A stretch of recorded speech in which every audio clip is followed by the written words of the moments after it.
Hi, thanks for being with us today. You know, as you know, one of the themes of my show is to let God's love shine through you by loving your neighbor as yourself. And today I'm really fortunate to have a wonderful lady that is doing some fantastic work for the Lord here in the southern tier of Dallas, and is a fellow board member of the Greater Dallas Coalition. Yes. So glad to have you with us today. It's great to be with you. Thank you. And, you know, I think many people don't think anything good is happening in the world. And one of my purposes of my show is to emphasize that a lot of good works are being done every day. And, you know, you told me the other day about how many people, how many truckloads of food and goods you distributed to the needy, which was so impressive, nearly 900 families. We serve around, we give groceries to around 850, 900 families a day. A day. That comes through for food. Well, and that is so wonderful when there is so much need. There's, in our area of town, actually in the whole city of Dallas, the need for food. There's so many food unstable homes. We're from the Pleasant Grove, Southeast Dallas area. And actually in Dallas, the new figures that have just come out for Dallas is that 1 out of every 4 children comes from a food unstable home. That means sometimes during the month there's not enough food in the house. And so we try to help meet those needs so that when that food is not there, that the children can still have food. Parents can come. We don't have a real strict system. If you need food, you can come and we'll give you food. Well, that really is, you know, people don't ask for free food if they're not truly in need. Right. And we do it from the carport of our church. We started out a few years ago, actually about 5 or 6 years ago, just with enough food for a few families. And then we got to, in 2014, I think we gave to about 20,000 families. So we thought we were really big time then. The next year we gave to about 45,000. In 2016, it went to 95,000. Last year, we gave to 150,000 families. Wow, in a year. That's awesome. But we not only give to the families, but we give to about 120 other nonprofits, churches, ministries, schools. We give to about 23 schools in the area for after-school tutoring, Saturday school, after-school programs, because the children will stay. We found the academics will come up and they'll come to tutoring for candy or chips. And so it's an incentive for the kids to come to tutoring of an afternoon. And so we give to about 23 schools in this area so that they can get the children to come in. And if the children need food, they will come to tutoring to get the candy or the chips and be able to learn then. So some of our test scores in the schools around have come up since we've started doing that. So it makes a difference. It does. Every little bit helps. Right. And, you know, I encourage people who are watching the show to find a way to really let God's love shine through you by your donation of time and money to helping the needy, like Pastor Karen is doing, or so many other ministries that are involved with Greater Dallas Coalition. Right. And it's always inspiring to hear the good things that are being done quietly and persistently, meeting needs. And so you've got your whole family involved. You've got several children involved in the organization. We have, we started we started our church, Inspired Vision Church, and the A+ charter schools in this area in 1998. We were some of the first charter schools when there were no laws, and we thought at first we're going to be very high academic schools. However, we took the bottom students academically off when we started our schools, and it was some tough years. But during that time, one of our little girls, the day after Thanksgiving, one of our little girls, a 12-year-old girl, 5th grader, about 10 o'clock in the morning, just fell out of her desk. I called the paramedics. I was scared me to death, and when they revived her, we found out she had not eaten in 6 days. Oh my God. This is Dallas. You know, that shouldn't be happening in Dallas. But I found out from there that a whole lot of the kids at Dallas are, that's malnourished. It is. And a lot of the children that are obese, it's because when they do get food, they just eat way too much because they haven't had food. And the wrong kinds of food. Yeah. So one of the things that we do is we bring in many truckloads of fresh vegetables every day. We don't give out boxes of food like most food pantries. We back up trucks to the carport and we unload pallets and pallets and pallets of fresh vegetables. We also have other things, but fresh vegetables and fruits is our real big thing. And we bring in many trucks of those every day because of a health issue. Yeah. The children, not only, you know, if they don't get enough food, we're in education and the ministry and the food, but if they don't have enough food, they're not going to do good in school. You can't teach them in church. And so you have to feed them if they're hungry before you can tell them about God. Exactly. And about God's love. And the Pleasant Grove, Southeast Dallas area, the schools have been very, very low. But that's a part of, if you don't have the right nutrition, how can the children excel? And so what we do, and my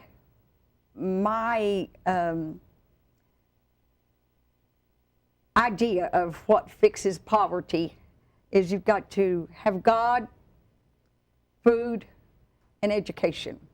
And so we have tried to bring those 3 aspects into our area. We don't have a long waiting list for people to come and get food. If you want food, line up. And every day you come by our building, they are lined down the sidewalk and down toward the street. They're lined up. And they're lined up most of the day, all day long. And we let them go through and select the food that they want. Because if I give them a box of food and they don't like half of it, it just goes to waste. It goes to waste, and you don't fulfill the purpose. So we let them come through and select the foods they want. However, we have to educate them too on how do you cook okra, how do you cook certain other kinds of foods, because if it's a food they're not used to cooking, they don't know. We've even got in some like bitter melon that I didn't know when I first got it what it was, but it helps high blood pressure, it helps diabetics, it fights cancer.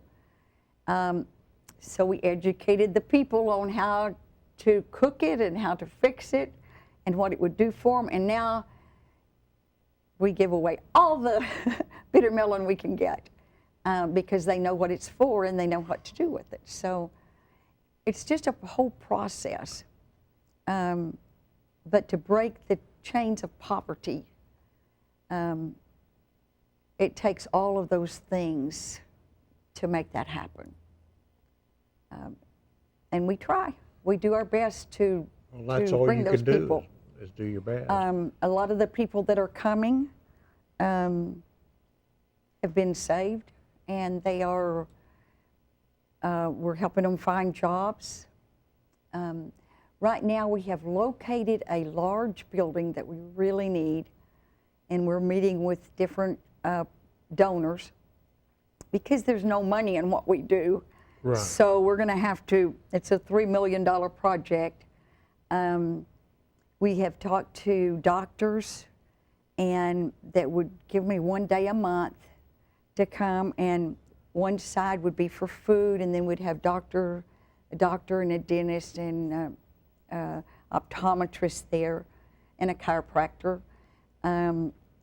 We have a room. We have it at the church now for emergency diapers and formula, because we have a lot of families coming in, their babies are hungry and they have no diapers. So we have a room specially set up for that. And it's for emergency use. It's not like we put out with the regular food.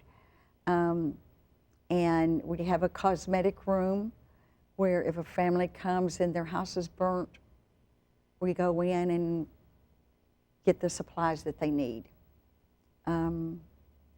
We have a clothing room where we can get the clothes for the people that need it.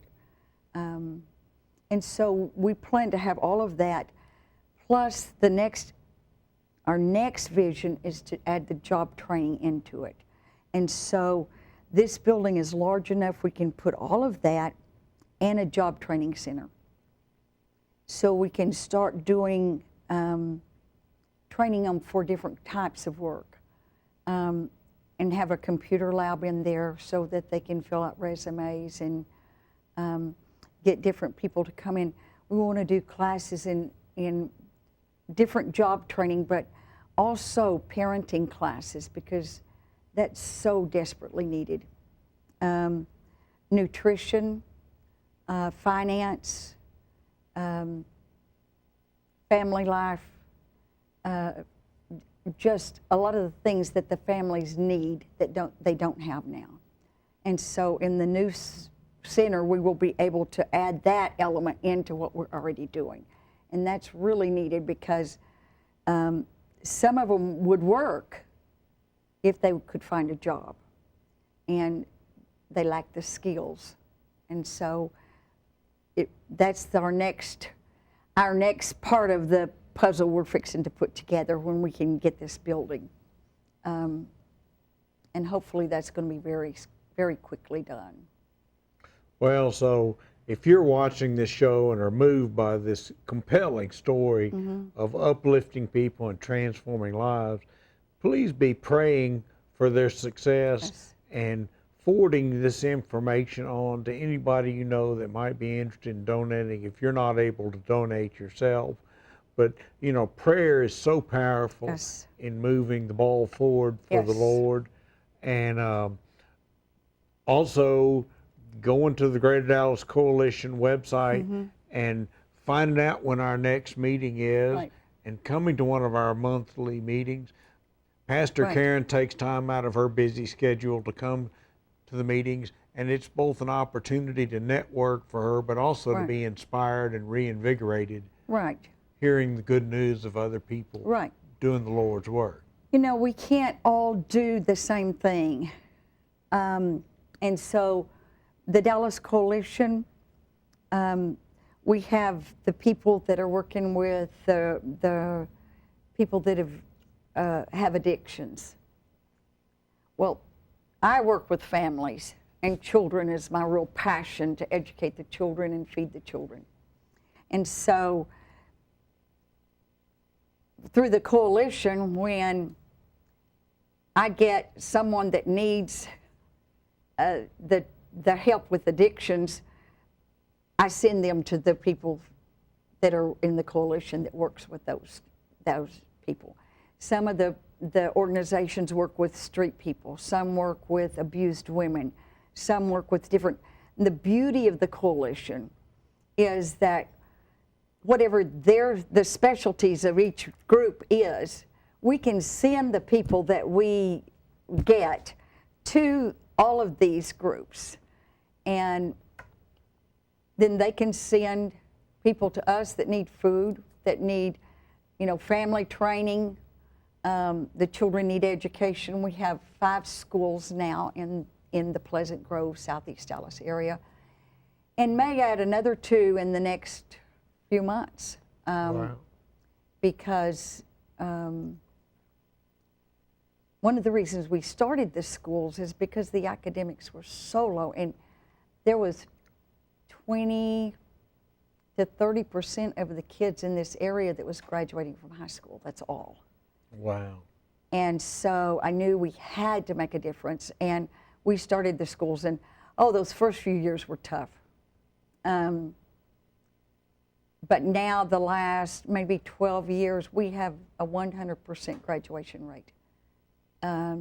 Every child that comes through our schools passes all the state tests, and at graduation time,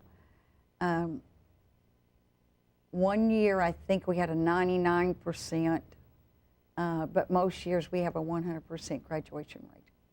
So that every child that comes through our schools can go on to college or a training school or wherever that they plan to go, but they have a plan when they leave the school, and they all have a diploma when they leave. Well, and you also host the Dallas Champions Academy. Yes, we do. Which is such a fabulous program to help disadvantaged children break out of the cycle of poverty. The Dallas Champions Academy is incredible. They bring 18 college coaches from all over the United States to one of our schools, and kids from anywhere in Dallas or anywhere can register to come to that camp. Free. Free. Children that cannot afford to. And out of it, we've had a number of our children get scholarships. And to have, when a child is in poverty and they have a Bears coach or one of the college coaches pay attention to them and mentor them, and it's incredible. When they may not have had a positive role model in their lives. And even after camp is over, they contact these coaches, and the coaches respond to them. And it's such a overwhelming feeling for these kids. And then to be able to get scholarships, we've got some of our kids on scholarships playing football in colleges that they would have never thought they could have ever accomplished that, but they're doing good. And then, you know, kids from poverty, it's hard for them when they go to college because they don't know all the right ways sometimes. Right. They're the first time high school, all of our graduates from our schools are first time high school graduates. So their parents can't teach them, this is how you do when you go to college. And so it's really a special thing. They have college retention coaches that call these kids, and when they have a need, they fulfill that need. And so it's a real special situation for our kids. Well, and the great thing about the Dallas Champions Academy and its year-round mentoring program is that we've got 18 kids going to college with no debt because they're getting a full ride scholarship, which is just fabulous. We hear about this student loan crisis, which is a real crisis. It is. And children make bad decisions and are led to bad decisions by colleges that take advantage of the student loan program with no real intention to help that child graduate with a degree. Right. So the college retention specialist is certainly a needed, super important component. And you know, it's so great that your organization is doing so much to help people and to help the Greater Dallas Coalition, Dallas Champions Academy, and it's just really inspiring to hear from you and hear some of these good things that you're doing, feeding so many people. I mean, 850 to 900 people a day is just an incredible work of the Lord. Well, it's miraculous because we've done it on a shoestring budget, not even knowing where the food would come from. Not even having to build it, just doing it out in your parking lot. Right, doing it in the parking lot, but the food comes. And once people understood what we're doing, God just sends it. Sometimes we get a truck, we don't even know who they are, and they call and say, would you like to have it? I don't turn anything down. Whether it's clothing, furniture, I take anything because someone needs it. And God has really supplied the need in it. He just, sometimes I just stand back and look and think, wow, God, you're really cool because of what you've brought together. Sometimes people say, well, it's your ministry, and I say, I'm just here making it happen. God's bringing the stuff together, and He's showing us the way to do it, because I've done a lot of other things. This is the first time I've done the food program, but it's pretty awesome what's happening. The other thing another concern that we've had is in this area is the senior citizens, because most of the senior citizens in our area were minimum wage workers, and so at time for Social Security, they make maybe $700 a month in Social Security, and they're getting from $7 to $12 worth of food stamps a month. You can't live on that, and a lot of the older residents were hungry. And so that's one that I had never really thought about before. But we get a lot of the senior citizens through, and they will tell you that when they get their check, they pay their rent, and they have nothing to live on for the month. And so whatever food that we give is the food they live on for the month. And before that time, they went hungry. And so there's so many facets that God has brought together in it. A lot of the homes, the homes for, like the men's homes where the men were had addictions and they're coming out of that, a lot of those homes needed extra food. We need people to help unload trucks, so they come, they help us unload trucks, we give them the food they need. And so it's a whole team effort for a community. Well, we've got a whole community working it. I mean, it does, and they feel good, and they help these people that are in need, and it gives them a purpose for their life too. Yeah. So we have about 50 volunteers every day that comes. We don't have any paid employees yet, but we have about 50 volunteers. Some of them put in 50 and 60 hours a week. It's kind of addictive out there when you start giving food and tears roll down people's cheeks because they're getting food, and oh, there's tremendous positive feedback. It makes you want to give more, you know. So, yeah. Well, if you haven't done any real charitable volunteer work, I would strongly encourage you to find a home, find a place where you can enjoy letting God's love shine through your actions, because it's a powerful experience. And you know, I have found it so enriching the times I did. I worked at Hunger Busters on Sunday, packaging lunches for school-age children, and you know, it was a wonderful experience. And so you've got room for volunteers at your organization? We can always, because we're getting more people every day. And so one day last week we had 945 families that came through in one day. That's a lot of people through in one day. So it takes a lot of volunteers to get that food ready and hand it out to that many families. So we can always use volunteers. Yeah. Well, and what time is your services on Sunday? We have service at 10 o'clock on Sunday. And then we have a Spanish service at 6 o'clock.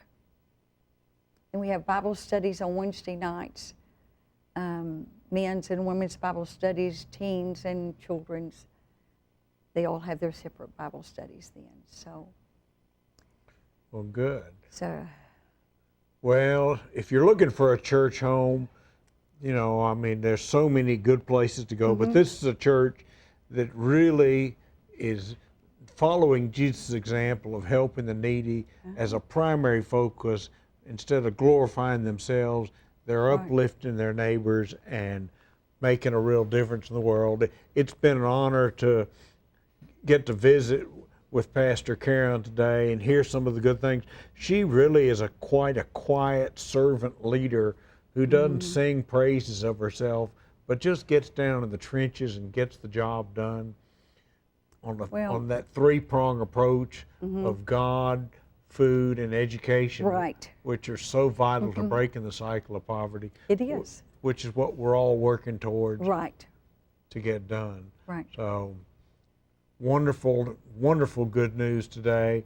I hope you're having a wonderful Easter season, celebrating Jesus' resurrection and deliverance from us, from sin and death, and that you're sharing that good news with other people, both through proclamation but also through action, because without action there is no faith. Pastor Karen and I were just talking about before the show that if you don't have an overwhelming desire to help your fellow man, you really haven't let the Holy Spirit into your life. It's just a consequence of letting the Holy Spirit into your life that you're just going to be joyfully giving of your time and money to help other people, like Pastor Karen has done. And it's just really so uplifting to me to hear the good news of what's being accomplished. And I hope that you'll reach out and help Pastor Karen of the Greater Dallas Coalition do more to break the cycle of poverty in the southern tier of the city. Come to one of our monthly coalition meetings. You can meet Pastor Karen in person, and all we can say is good works are being done, but there is more need to accomplish more. You've heard her talk about her capital campaign that she is hoping the Lord will inspire people to support so that they can move out of the parking lot into a facility. And that's what we all hope for, is continued forward progress. So come to one of our coalition meetings, go to our website, donate. We'd love to connect you with volunteer opportunities, but cash donations are more than welcome to do the Lord's work in the world. Thank you for being with me today, Pastor Karen. It was a pleasure. Thank you. And you all have a great day, and may the Lord be with you and the Holy Spirit move in your life. Yes. Thank you.